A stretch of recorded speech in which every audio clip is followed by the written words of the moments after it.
what about the actual evidence to the resurrection stuff? So let's start with this. You've examined dozens or probably hundreds of crime scenes. Right. So you know when somebody's dead or when they're not dead. How do we actually know Jesus died the way the Gospels describe it by crucifixion? Yeah, that's always I think an important, for me, I had a couple of ways of explaining the resurrection as an atheist.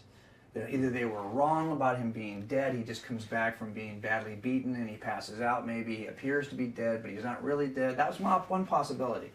But as you read through the account, you get little pieces of hidden science that after you've worked homicides and assaults, you begin to say, well, I actually think this looks like my casework. So for example, there's a scene in the Gospel of John where John describes the thieves on the cross with Jesus, right? Okay.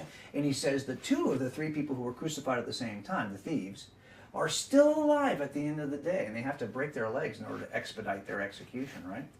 Well, why wouldn't I think that all three are still alive?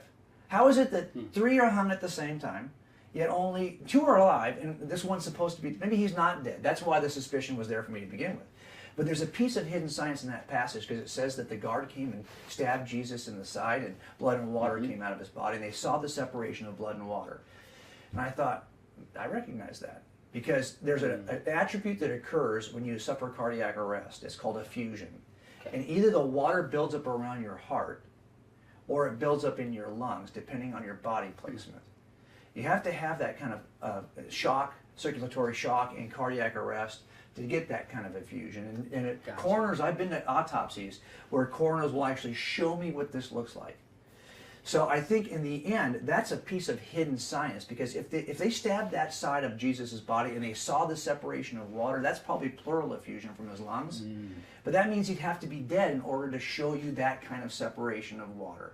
And John didn't know what he was describing. Well, it's not only it was John, Luke who was the doctor. Well, get this, John didn't know it, and I don't even think that Luke knew it based on what he knew back in the day. Here's why I say that. If you read the earliest readers of Scripture, which are the church fathers, like Origen and Tertullian, Jerome, these people were writing about that scene in the Gospel of John, and when they got to the separation of blood and water, they said it's got to be some kind of a metaphor or something, right? Kind of it's like it's got to be the water baptism it symbolizes. It must symbolize something because it can't be water that came out of him. Why in the world would water? Everyone in the first 500 years cannot understand what the water is.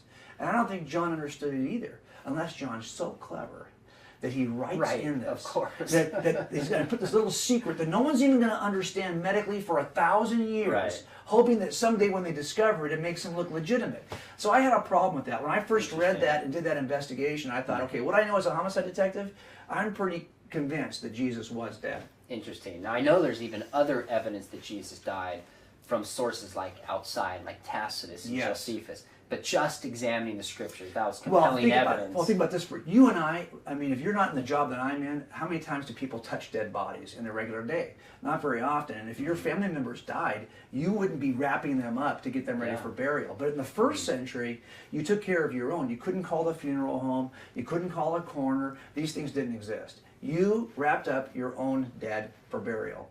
So we don't understand what the signs of death are. There's actually a triad. There's three things that happen when your heart stops pumping. It's called the mortis triad. And what happens is, number one, you start to cool down. So if you've got a dead body, the hot blood is not circulating through their body anymore, they will feel cooler to the touch. So I can't imagine you could manipulate Jesus' body as much as they say they did and not notice the decrease in temperature. Two, though, you start to get stiff. So one's called algor mortis, the second one is called rigor mortis, right? You start to get stiff. Now, we might not think about that, but they would certainly have noticed it. And the last one is really called liver mortis, and it's that you start to discolor based on where the blood settles. You see this bruising when you go to any death scene. I've seen it so many times. And that's something you can't really miss. So I just can't imagine they would miss the mortis triad. You and I don't ever think about it. They knew when a body was dead. They knew when someone was dead.